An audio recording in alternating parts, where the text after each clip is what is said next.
Finally, they splashed down in the Pacific Ocean on April 17th after 142 hours, 54 minutes, and 41 seconds of a perilous journey. All 3 flight members got home safe, and 1 million prayers from around the globe had been answered.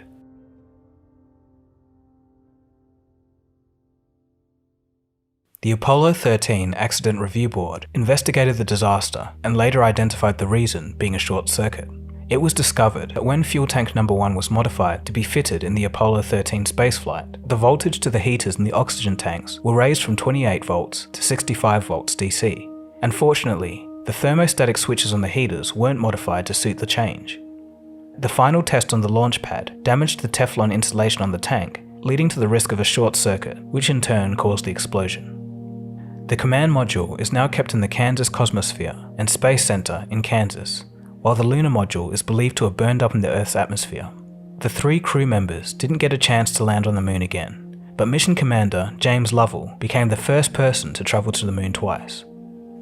Even though Apollo 13 couldn't complete its mission of landing on the moon, it's called a successful failure. A successful failure because NASA managed to bring the entire crew safely back to Earth on a damaged spacecraft. The mission gave several lessons to the space agency in terms of engineering and spacecraft design. This ensured future successes of Apollo missions. The story of Apollo 13 showcases the best of engineering and thinking on one's feet. Bringing 3 men back home from 200,000 miles out in space is a story for all time. If you do enjoy this channel, then I'm sure you enjoy learning, and a great way to do that is Skillshare. Skillshare is an online learning community with thousands of inspiring classes. It's a place where you can learn new skills or develop existing interests. I'm currently enjoying the course, Productivity for Creatives, Build a System that Brings Out Your Best, by Thomas Frank. One thing that stuck out to me was the importance of having a professional mindset in creative work. This simply means putting systems in place to get the work done. In the course, Thomas references an interesting quote by the author, James Clear. Quote, "You do not rise to the level of your goals, you fall to the level of your systems." So whether it's launching men into outer space or doing creative work at home, yeah, it turns out that systems are important. Whether you're looking to fend off boredom or focus on self-care through creativity or just want to get more work done, Skillshare has you covered. The first 1,000 people to use the link in my description will get a free trial of Skillshare Premium membership, and after that, it's only around $10 a month. So thank you so much for watching, and also thanks for all the comments from my podcast appearance that I linked in the bottom of the last episode. They all really mean a lot. So next on the channel, I have some interesting stuff coming up, such as the origins of Bitcoin, and also what all the fuss is between the Australian government and big tech. So stay tuned for that. Anyways, my name is Dagogo, and you've been watching Cold Fusion. Feel free to follow me on Instagram and Twitter, and I'll see you again soon for the next episode. Cheers guys. Have a good one. Cold Fusion. It's new thinking.